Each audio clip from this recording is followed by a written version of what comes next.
नमस्कार, मयूरी रेसिपी ब्लॉगमध्ये स्वागत करत आहे। कशा सर्व मजेत ना। मी आज बनवत आहे करंजा, साठ्याच्या करंजा बनवत आहे। इथे पाव किलो मैदा, पाव किलोपेक्षा थोडंसं कमी म्हणजे 150 ते 200 ग्रॅम बारीक रवा घेतलेला आहे, चवीप्रमाणे मीठ आणि 4 चमचे तेल घेतलेले कडकडीत असं गरम करून आणि चांगलं असं घट्ट मळून घ्यायचं आपल्याला पीठ करंजीसाठी। छान असं थोडं थोडं पाणी घालून हे चांगलं घट्ट मळून घेणार आहे आणि मग थोडंसं मुरण्यासाठी ठेवून देणार आहे बाजूला।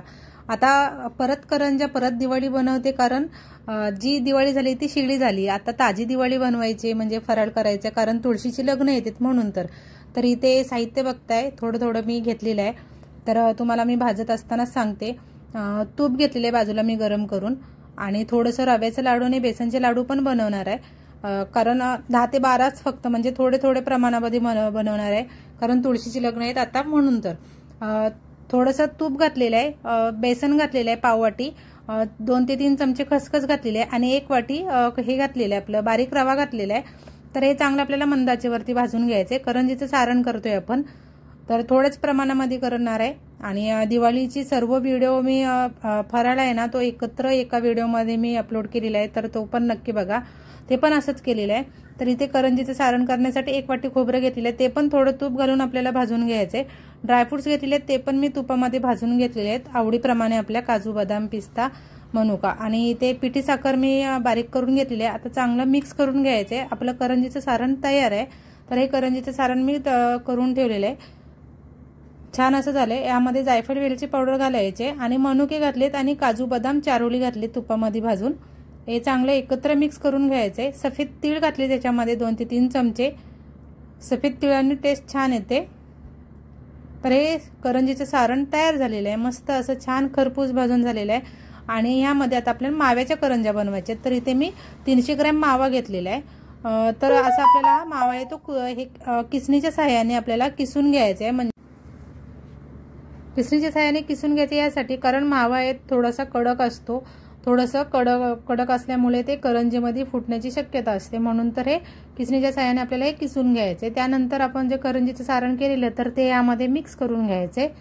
मिक्स करून झाल्यानंतर आपण साठा तयार करून घ्यायचे। साठा तयार करण्यासाठी आपल्याला 2 चमचे मैदा आणि 2 चमचे तांदळाचं पीठ आणि तूप घेतलेलं आहे यामध्ये मी, जेवढे आपल्याला लागेल त्याप्रमाणे।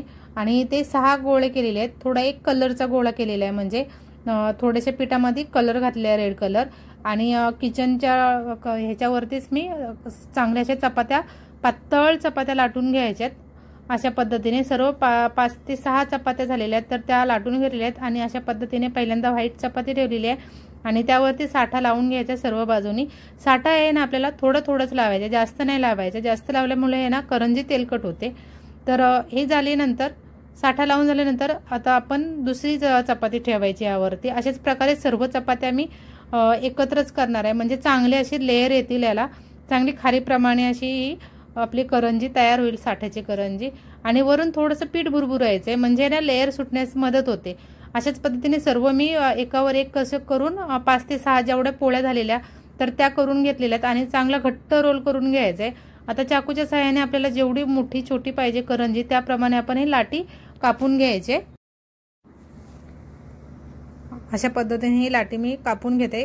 कोपऱ्याचं आहे ते मी बाजूचं एक्स्ट्राचं ते काढून ठेवते, कारण त्याचे एवढे लेअर पडणार नाहीत म्हणून। तर असे 1-1 इंचाचं मी हे करून घेतलेत आणि बघू शकते मस्त असं हे किती भारी लेअर सुटलेले आहेत ह्याला। आणि बाजूला मी तेल तापत ठेवलेलं आहे। असं थोडंसं तिरपं करायचे आपल्याला, ही जी ही केलेली आहे ना लाटी केलेली आहे थोडीशी तिरपी करून घ्यायची, म्हणजे लेअर सुटतील। आणि जी आपले जे लेअर सुटतात, पदर सुटतात, तर ती आपल्याला वरच्या बाजूने ठेवायचे, म्हणजे ते पदर आहे ते चांगले सुटतील याला करंजीला, खारेप्रमाणे चांगले अशी उमलेले करंजी। अशा पद्धतीने मी लाटून घेत आहे आणि ह्याला चिरणीच्या सहाय्याने कापू शकता, पण मी कापत नाहीये कारण लेअर आहेत बाजूनी तर ते चांगले असे दिसतील म्हणून। तर आणि माव्याचे जे सारण केलेले आहे तर ते आपण यामध्ये घालायचं आहे। बाजूनी थोडंसं तेल किंवा पाण्याचा हात घ्यायचा आहे किंवा दुधाचा हात घेऊ शकता। मी इथे पाण्याचा हात घेतलेला आहे, तर पाण्याचा हात घेऊन चांगलं असं दाबून घ्यायचं आहे, म्हणजे फुटणार नाही तेलामध्ये करंजी। आणि सर्व करंजी अशाच करून घेणार आहे मी, ते सर्व करंज्या करून घेणार आहे। हे बघा अशा पद्धतीने हे करंजी झालेली आहे। आता मंद आचेवरती आपल्याला हे करंजी तळून घ्यायचे। पहिल्यांदा 2 तळून घेतल्यात बघा हलक्या मंद आचेवरती आपल्याला ह्या करंज्या तळून घ्यायच्यात आणि अशा प्रकारे सर्व करंज्या तळून घेतलेल्या आहेत। एकदम मस्त अशा झालेल्या आहेत। पदर बघा किती मस्त सुटलेले आहेत। एकदम खारीप्रमाणे खुसखुशीत अशी माव्याची करंजी तयार झालेली आहे, एकदम भारी अशी। आता मी भाजणीची चकली करणार आहे। हे विकतचं पीठ आणलेलं आहे, तर त्यासाठी 2 ग्लास पाणी गरम करण्यासाठी ठेवलेले आहे आणि त्यामध्ये 2 चमचे तेल घातलेले आहे यामध्ये। बाकी यामध्ये काहीच घालायची गरज नाही, कारण सर्व याच्यामध्ये मसाले, हळद, तिखट, मीठ, हिंग, ओवा आणि सफेद तीळ सर्व ह्या भाजणीच्या पिठामध्ये आहे, तर हे बरं पडतं। आणि अर्धा किलोमध्ये जवळपास 45 ते 50 करंज्या आपल्या चकल्या होतात। तर एक पाणी चांगलं उकळी आणून द्यायचे, नंतर मग मी गॅस बंद केलेला आहे आणि जे भाजणीचं पीठ घेतलेलं आहे तर ते आपल्याला याच्यामध्ये मिक्स करून घ्यायचे आणि एक 5 मिनिटासाठी झाकण ठेवून द्यायचे। 5 मिनिटानंतर मग आपण हे पीठ आहे ते चांगलं मळून घ्यायचे। परत पीठ मळताना आपल्याला एक पाव ग्लास पाणी लागतं, म्हणजे टोटल आपल्याला इथे 2.25 ग्लास पाणी लागतं आपल्याला हे अर्धा किलो पीठ भिजवण्यासाठी। तर त्याच कढईमध्ये मी पीठ भिजवून घेत आहे। एकदम झटपट अशा या चकल्या होतात आणि एकदम खुसखुशीत होतात, आतमधून अशा पोकळ पण होतात। तर अशा पद्धतीने मी हे पीठ मळून घेतलेलं आहे आणि चकलीच्या सोऱ्याला तेल लावून घेतलेलं आहे। स्टार्टिंगला फक्त थोडंसं तेल लावायचं, नंतर तेल लावण्याची गरज नाही पडत। आणि अशा पद्धतीने हे चकलीच्या सोऱ्यातून आपण हे चकली काढून घ्यायचे, आपल्याला जेवढी छोटी मोठी आकाराची पाहिजे तेवढी। तर बाजूला कढईमध्ये पण मी तेल तापत ठेवलेलं आहे। 4 चकल्या ह्याच्यामध्ये घालून घ्यायच्या। चकल्या आपल्याला मिडियम गॅसवरती तळून घ्यायच्या, जास्त फास्ट गॅसवरती तळायच्या नाहीत, नाहीतर हे ना चकल्यावरून भाजल्या जातात, तळल्या जातात आणि आतमधून नरम पडतात आणि तेलकट पण होतात। तर आपल्याला मिडियम आचेवरती आपल्याला ह्या चकल्या सर्व तळून घ्यायच्या आहेत, म्हणजे मस्त अशा खुसखुशीत अशा चकल्या होतात। तुम्हाला पुढे दाखवतेच, एकदम मस्त अशा ह्या भाजणीच्या चकल्या होतात, एकदम खुसखुशीत अशा चकल्या होतात आणि मस्त टिकतात। आणि टिकतात तर सोडा, म्हणजे लगेच संपतात पण। तर एवढ्या चकल्या झालेल्या आहेत आणि तुम्हाला आवाज ऐकवते बघा, मस्त अशा खुसखुशीत चकल्या झालेल्या आहेत।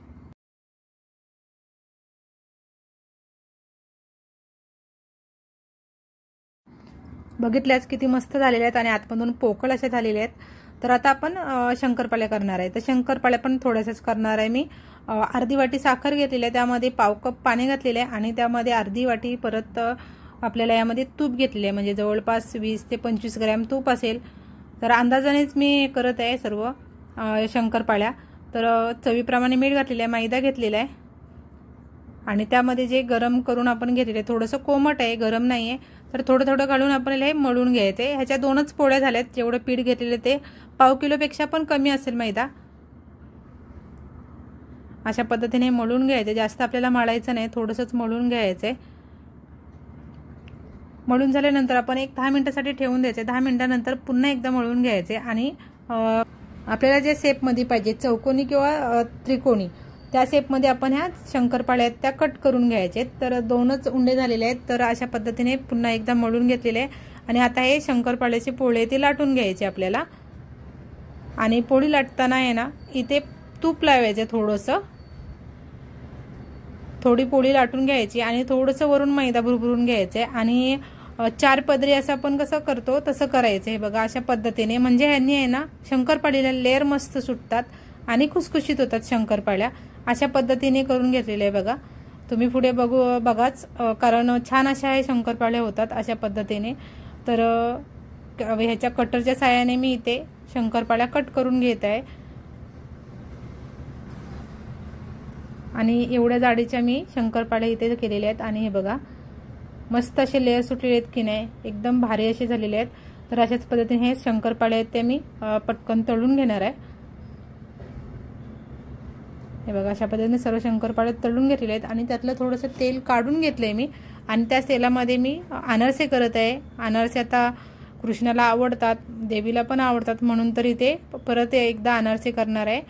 अनारसेचं पीठ घरीच केलेलं आहे मी। अनारसेचा पूर्ण व्हिडिओ कम्युनिटी पोस्टवरती मी लिंक शेअर केलेली आहे, नक्की बघा। इथे अशा प्रकारे अनारसे खसखसमध्ये मी थापून घेतलेले आहेत आणि हे बघा अशा पद्धतीने अनारसे सर्व तयार करून घेतले आहेत। छान असे अनारसे झालेत। अशाच प्रकारे सर्व अनारसे करून घेत आहे मी।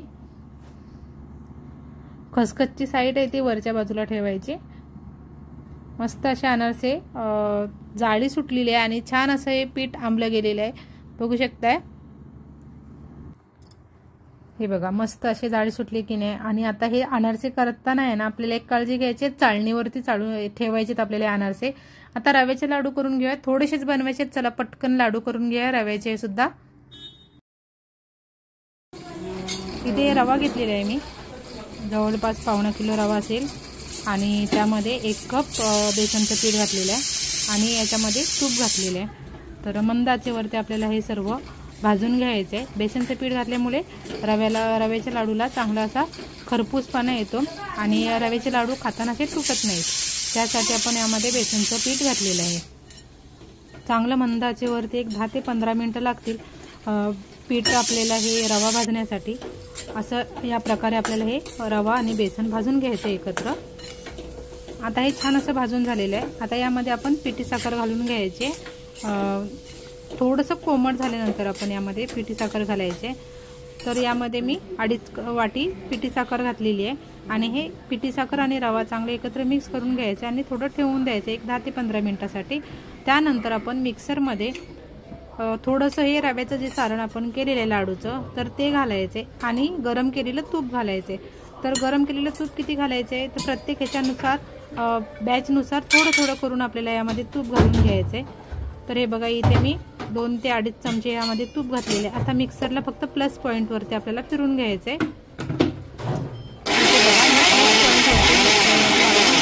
रव्याचं जे सारण आहे तर आपण जास्त फिरवायचं नाही, फक्त 1 ते 2 सेकंदासाठी फिरून घ्यायचे, फक्त मिक्स करण्यासाठी। साखर, रवा, बेसन पीठ, अजून आपण यामध्ये तूप घातलेले तर ते एकत्र मिक्स होण्यासाठी आपण यामध्ये असं फिरून घेणार आहे। आणि यामध्ये त्यानंतर फिरून घेतल्यानंतर जायफळ वेलची पावडर आवडीप्रमाणे ड्रायफ्रुट्स घालून घ्यायचे। यामध्ये मी तुपात भाजून ठेवलेले चारोली, काजू, बदाम होते, पिस्ता होते तर ते मी यामध्ये मिक्स करून घेतलेले आहेत आणि छान अशी बाइंडिंग आलेली आहे बघा, परफेक्ट तूप झालेलं आहे। मस्त असे एका हाताने सहज वळता येतील असे रव्याचे लाडू हे तयार होतात झटपट असे। तर अशाच प्रकारे सर्व मी हे लाडू तयार करून घेणार आहे। लाडू वळून झाल्यानंतर असा हातावरती रेलून घ्यायचं आहे, म्हणजे थोडासा त्याला शाईन येते लाडूला आणि तूप थोडंसं सुटतं म्हणून। तर आणि अशा प्रकारे सर्व दिवाळी म्हणजे झालेली आहे। तुळशीच्या लग्नाची तयारी आज करायची आहे, तर आज तुळशीचं लग्न आहे आमच्या सोसायटीमध्ये, तर नक्की या, चला भेटूया। तुम्हाला जर ही छोटीशी व्हिडिओ आवडली तर लाईक, शेअर आणि सबस्क्राईब नक्की करा। भेटूया पुढच्या नवीन व्हिडिओमध्ये, तोपर्यंत बाय बाय, टेक केअर। आजपासून तुळशीचं लग्न गुरुवारपर्यंत चालू असणार आहे।